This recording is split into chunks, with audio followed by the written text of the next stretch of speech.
Und jetzt begrüßen wir Marie-Agnes Strack-Zimmermann. Sie ist von der FDP und Vorsitzende des Verteidigungs- und Ausschusses im Europaparlament. Frau Strack-Zimmermann, fürchten Sie denn, dass Trump der Ukraine den Geld- und Waffenhahn abdreht? Nein, in der Konsequenz fürchte ich das nicht. Also, dass sich etwas ändert, das hat Trump ja immer wieder gesagt. Aber wenn er in Verantwortung dann ab Januar startet, wird er ja von einer Realität eingeholt. Wir haben inzwischen nach diesem brutalen Übergriff auf die Ukraine dort 10.000 nordkoreanische Soldaten stehen, die Wladimir Putin in Nordkorea eingekauft hat. Der dortige Außenminister hat auch ihm bestätigt, er hätte noch mehr Soldaten, die er bereitstellen könne. Und das bedeutet natürlich, dass dieser territoriale Angriff und Konflikt sich deutlich ausweitet, nämlich auch in den Indopazifik. Denn wenn Nordkorea in Europa plötzlich Soldaten hat, berührt das auch Südkorea, berührt das auch Japan, berührt das auch die Philippinen. Denn das Ganze kann ja nur stattfinden, weil China dazu grünes Licht gibt.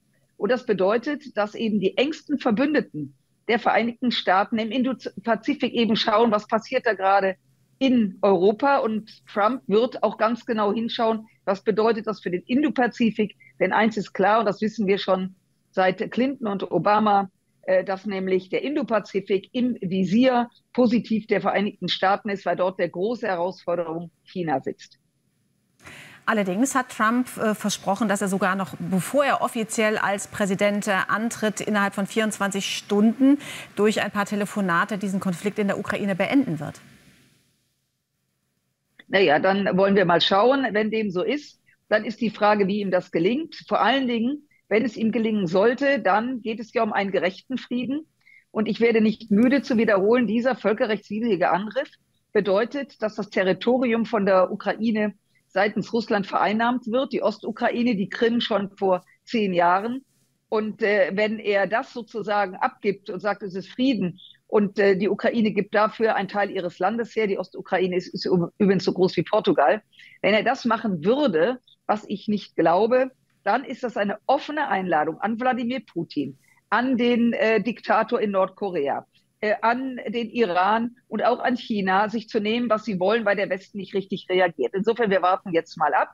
Die Wähler und Wählerinnen in den USA haben sehr deutlich entschieden, wenn es denn eine gute Nachricht gibt.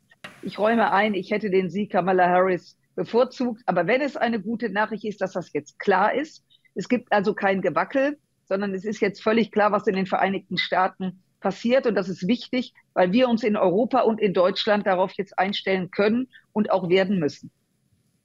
Trump hat schon mal die NATO in Frage gestellt. Würde er das erneut tun? Vielleicht sogar das Bündnis verlassen? Naja, er hat das ja in einem bestimmten Kontext getan, nämlich vor 8 Jahren, als die meisten NATO-Mitglieder von den baltischen Staaten mal abgesehen ihrer Verpflichtung, 2% des Bruttoinlandsprodukts für Verteidigung auszugeben, nicht nachgekommen sind. Er hat dann Druck gemacht, das hat auch gewirkt, hat auch ja in Deutschland gewirkt. Wir erreichen jetzt aufgrund des Krieges in der Ukraine auch 2%.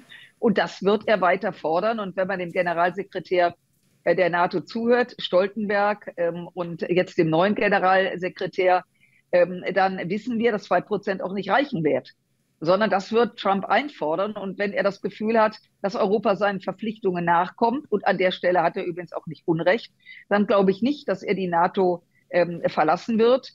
Abgesehen davon, dass das Militär, was aktiv ist, amerikanische Militär, was aktiv ist in der NATO, auch dieses Bündnis der inzwischen 32 Staaten mit Schweden und Finnland durchaus auch für die Sicherheit von den Vereinigten Staaten zu schätzen wissen.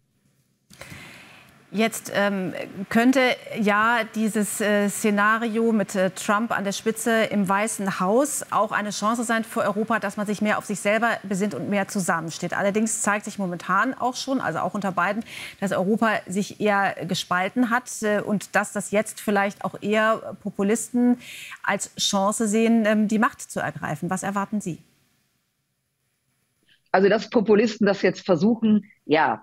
Das ist jetzt nicht ungewöhnlich. Aber ich glaube, bei aller Kritik den europäischen Institutionen gegenüber haben wir gesehen, sowohl bei der Corona-Krise als auch bei dem ersten Angriff, besser gesagt auf dem Angriff im Februar 22 auf die Ukraine, dass Europa, wenn es will und unter Druck steht, wirklich handlungsfähig ist. Ich weiß hier von höheren Beamten, dass man sich auch wirtschaftlich übrigens darauf eingestellt hat, was passiert, was kündigt Trump an und was könnte auf Europa zukommen, da schon bereit ist, eine Antwort zu finden.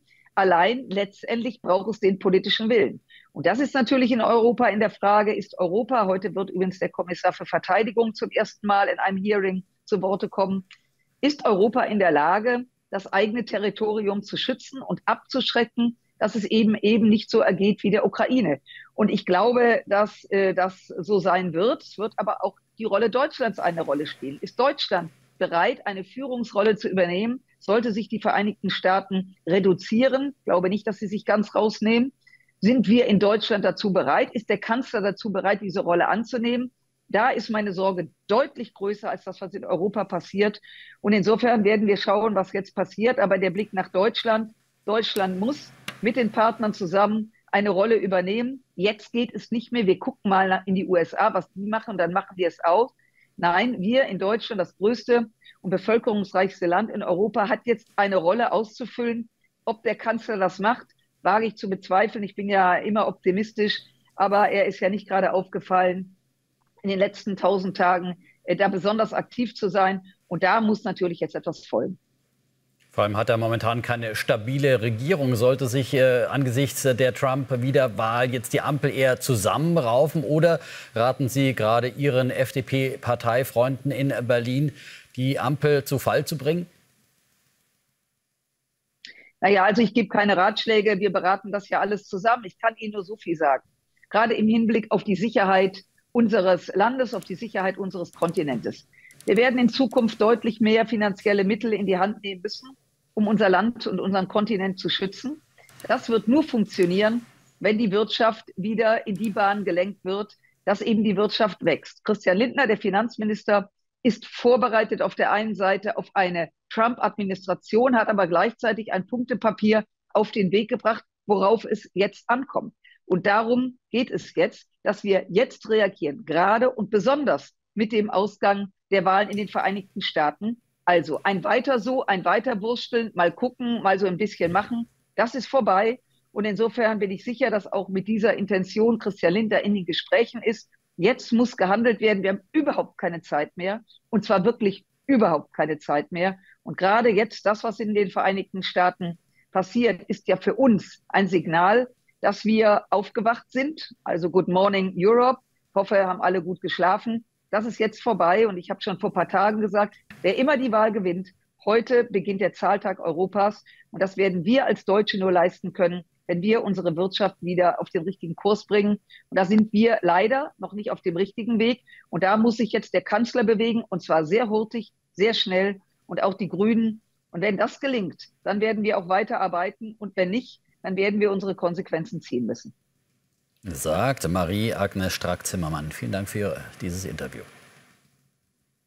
Ich danke Ihnen.